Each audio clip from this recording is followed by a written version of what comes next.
semua. Saya Akias. Saya Hafikah. Saya Ami.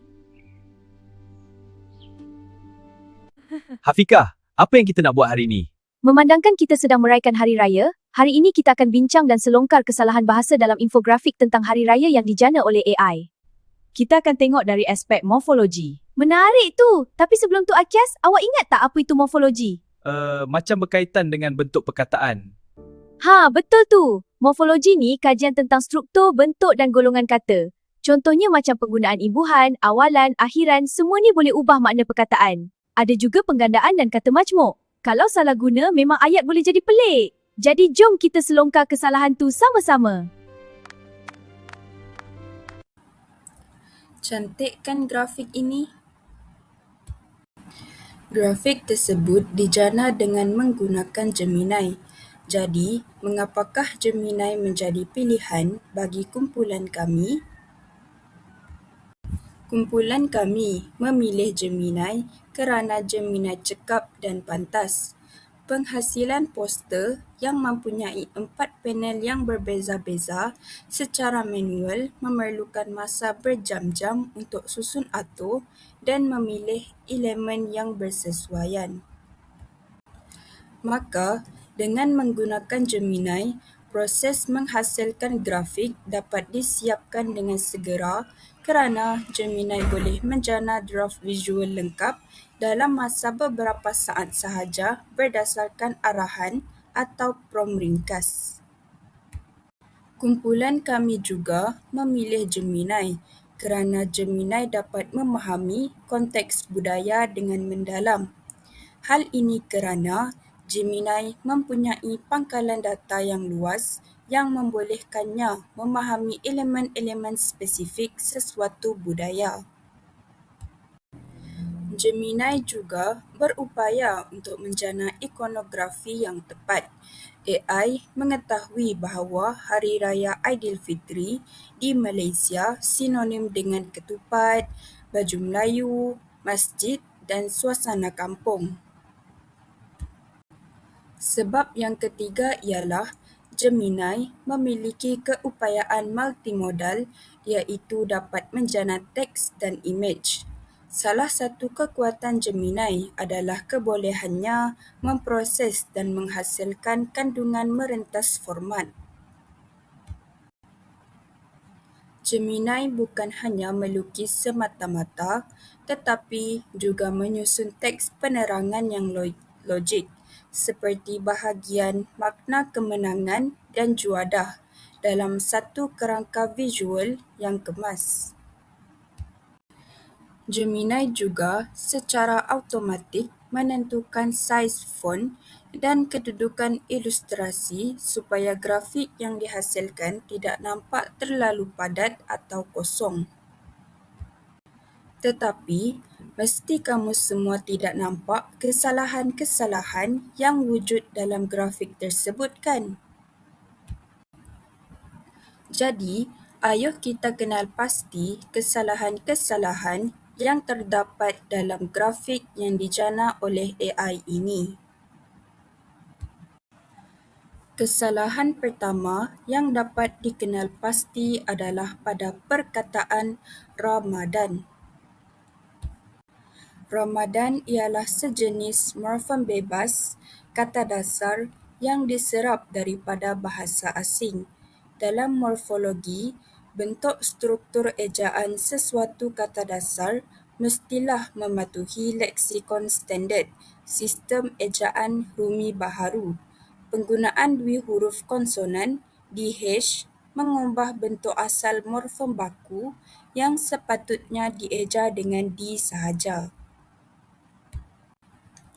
Maka, perkataan yang betul ialah Ramadan, bukannya Ramadan. Kesalahan kedua yang dapat dikenal pasti adalah pada perkataan menunjukkan. Kesalahan ini melibatkan proses pengimbuhan yang tidak lengkap. Kata dasar tunjuk menerima imbuhan apitan men-kan. Secara morfofonemik, apabila akhiran kan Morfem terikat dicantumkan pada kata dasar yang berakhir dengan huruf K. Huruf K tersebut tidak boleh digugurkan. Struktur morfologinya mesti dikekalkan, iaitu menunjukkan. Maka, perkataan yang betul ialah menunjukkan, bukannya menunjukkan. Kesalahan ketiga yang dapat dikenal pasti adalah pada perkataan kesyukuran. Kesalahan ini boleh dikategorikan sebagai kesalahan pembentukan kata nama terbitan. Kata dasar syukur hanya boleh menerima imbuhan apitan ke-an untuk membentuk kata nama abstrak. Dalam sistem morfologi bahasa Melayu, yun bukanlah satu morfem terikat akhiran yang sah. Pembentukan yang tepat secara morfologi ialah gabungan ke tambah syukur tambah an. Kesyukuran. Maka, perkataan yang betul ialah kesyukuran, bukannya kesyukuruan. Kesalahan keempat yang dapat dikenal pasti adalah pada perkataan hari raya. Kesalahan ini boleh dikategorikan sebagai kesalahan ejaan pada kata majmuk golongan kata nama khas. Hari raya merupakan kata majmuk bebas, gabungan dua morfem bebas yang membentuk satu makna baharu. Apabila kata majmuk ini diangkat tarafnya menjadi kata nama khas, merujuk perayaan khusus. Golongan kata ini menuntut hukum ejaan huruf besar pada pangkal setiap morfem. Walaupun ia berkait rapat dengan tanda baca, ia berpunca daripada pengkategorian subgolongan kata dalam morfologi. Maka, perkataan yang betul ialah hari raya, H dan R di depan huruf besar, bukannya hari raya, H dan R huruf kecil. Kesalahan kelima yang dapat dikenal pasti adalah pada perkataan mengembirakan. Perkataan mengembirakan salah kerana berlaku kesalahan dalam proses perubahan morfofonemik apabila awalan men bergabung dengan kata dasar yang bermula dengan huruf konsonan letupan vela G, men berubah menjadi meng.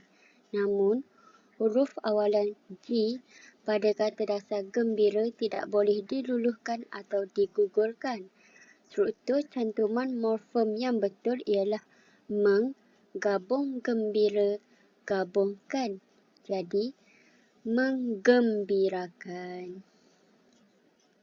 Oleh itu, perkataan yang betul ialah menggembirakan, bukannya mengembirakan. Kesalahan keenam yang dapat dikenal pasti adalah pada perkataan kuih-muih. Kesalahan pada perkataan kuih-muih merupakan kesalahan yang melibatkan proses penggandaan berentak. Dalam morfologi bahasa Melayu, tanda sempang ialah penanda morfologi yang wajib diletakkan untuk menunjukkan pertautan antara kata dasar dan kata gandaannya. Tanpa penanda ini, ia dianggap sebagai dua morfem bebas yang terpisah, bukan satu unit kata ganda. Oleh itu, perkataan yang betul ialah kuih sempang muih, bukannya kuih muih. Jadi, kesalahan lain yang dapat dikenal pasti dalam poster ini adalah perkataan ianya.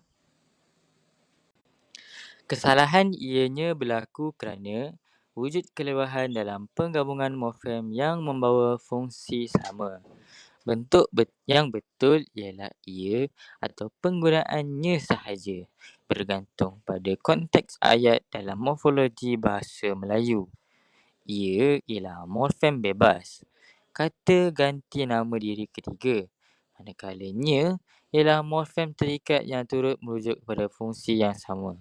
Oleh itu, penggabungan kedua-duanya dalam satu perkataan dianggap menyalahi hukum tata bahasa kerana berlaku pertindihan fungsi.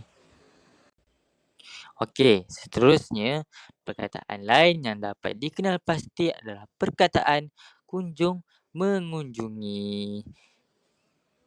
Perkataan kunjung mengunjungi berlaku kerana tiada penanda morfologi bagi menunjukkan proses penggandaan berimbuhan. Bentuk yang betul ialah kunjung sempang mengunjungi. Dengan penggunaan tanda sempang dalam morfologi bahasa Melayu, bentuk ini merupakan kata ganda separa berimbuhan yang menggabungkan kata dasar kunjung dengan kata terbitan mengunjungi. Tanda sempang penting untuk mengikat kedua-dua morfem ini supaya membentuk satu unit perkataan yang membawa maksud perbuatan bersalingan. Jadi kita pergi kepada kesalahan terakhir yang dapat kami kenal pasti adalah perkataan masyarat. Jadi, kesalahan masyarat berlaku kerana terdapat kepincangan pada struktur suku kata dalam morfem bebas. Bentuk yang betul ialah masyarakat. Dalam morfologi bahasa Melayu, kata ini terbina daripada gabungan 4 suku kata iaitu ma, sya, ra, kat. Kehilangan suku kata ka telah merosakkan struktur morfologi perkataan tersebut sekaligus menjadikannya tidak lengkap dan tidak sah sebagai satu unit leksikal. Oleh itu, ketepatan susunan suku kata amat penting bagi memastikan sesuatu morfem bebas kekal bermakna dan gramatis. Kamu semua nak tengok tak video yang dihasilkan 100% daripada AI untuk mengenal pasti kesalahan daripada infografik tadi? Jom tengok sama-sama. Pernah tak anda tengok sesuatu yang nampak cantik sangat dari luar, tapi bila kita perhati betul-betul, ada sesuatu yang tak kena? Itulah yang kita nak buat hari ni. Kita akan tengok satu poster perayaan yang pada pandangan pertama nampak sempurna. Cuba tengok poster ni. Wah, cantik kan? Warnanya meriah, ilustrasinya comel dan memang terasa betul semangat hari raya tu. Dari segi visual, memang tak boleh dinafikan. Ia sangat berjaya. Tapi persoalannya sekarang, di sebalik rekaan yang lawa ni, adakah bahasa yang digunakan tu betul-betul tepat? Jom kita jadi detektif bahasa sekejap. Okey, jom kita bedah siasat poster ni. Kita akan fokus pada beberapa kesilapan bahasa yang terus terang mungkin ramai antara kita terlepas pandang selama ni. Okey, kita mulakan dengan perkataan yang kita semua kenal sangat. Dalam kotak makna kemenangan tu, ada perkataan Ramadan. Nampak normal kan kita selalu nampak orang eja macam ni? Tapi sebenarnya, ada kesilapan kecil kat situ. Ya, kesilapan dia mungkin nampak kecil tapi penting. Ejaan yang betul mengikut Kamus Dewan ialah Ramadan tanpa huruf H. Satu huruf je, tapi itulah yang membezakan antara yang betul dan yang salah. Kenapa macam tu? Sebabnya Ramadan ni adalah kata pinjaman dari bahasa Arab. Bila dah diserap masuk ke dalam bahasa Melayu, ejaannya dah diselaraskan, dah dibakukan. Jadi penggunaan dah tu sebenarnya tak ikut sistem ejaan rasmi kita. Jom kita bergerak ke kesilapan yang kedua. Tengok pula dekat bahagian juadah dan tradisi berkunjung. Frasa kuih muih. Yang ni apa agaknya yang tak kena? Nampak tak apa yang hilang? Tanda sempang. Sebenarnya, ia patut ditulis sebagai kuih muih. Mungkin kita rasa, alah, tanda sempang je pun. Tapi sebenarnya, ia ada fungsi yang sangat penting dalam tata bahasa. Ini sebab kuih muih ni adalah sejenis kata ganda berentak. Tanda sempang tu fungsinya macam gam, dia cantumkan dua perkataan ni jadi satu unit, satu makna. Kalau tak ada tanda sempang, ia cuma jadi dua perkataan yang terpisah, kuih dan muih. Kesilapan ketiga ni pula, rasanya inilah yang paling biasa kita jumpa. Dekat bahagian juadah tu, perhatikan frasa memeriahkan lagi sambutan Hari Raya. Fokus pada perkataan Hari Raya. Nak betulkan dia, senang je. Huruf H dan huruf R tu kena huruf besar. Jadilah Hari Raya. Dan ini bukan saja-saja nak bagi nampak cantik tau. Ini memang peraturannya. Kuncinya kat sini ialah konteks. Bila kita sebut Hari Raya dan kita maksudkan secara spesifik perayaan Aidilfitri, ia dah jadi kata nama khas, macam nama orang atau nama tempat. Dan peraturan untuk kata nama khas ni mudah je. Setiap perkataan wajib bermula dengan huruf besar.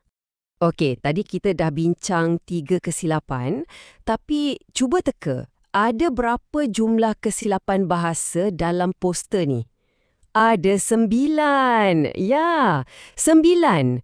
Termasuklah perkataan macam menunjukkan yang sepatutnya ada 2K dan penggunaan perkataan ianya yang sebenarnya tak perlu.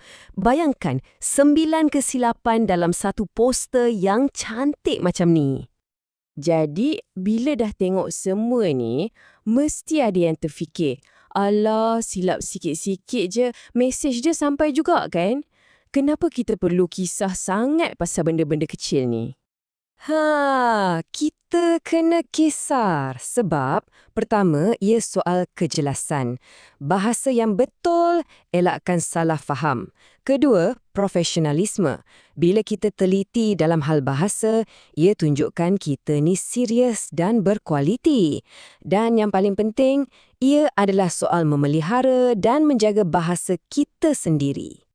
Jadi, nampak tak?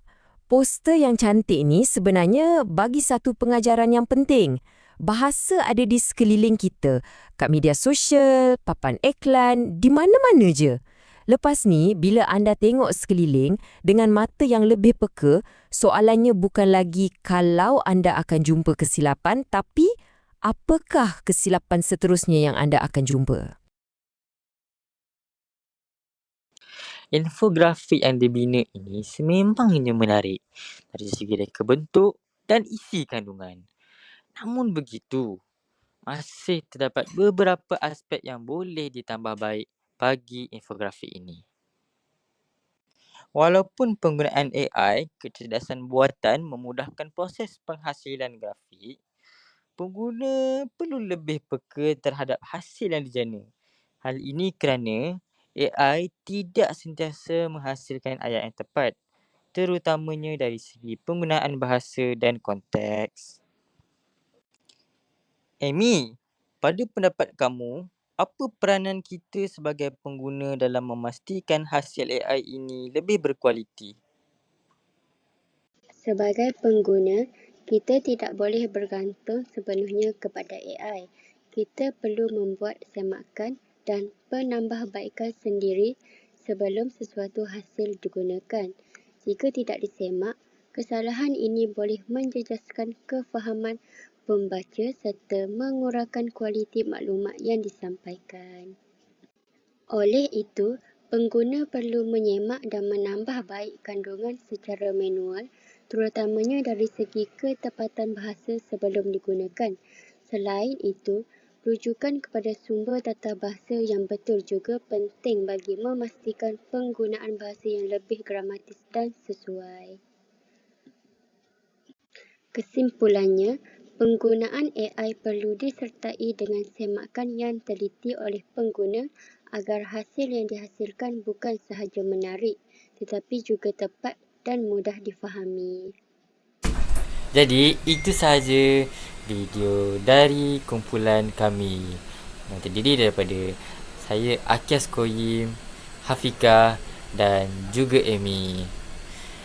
Semoga kita panjang umur dan berjumpa lagi di video yang lain.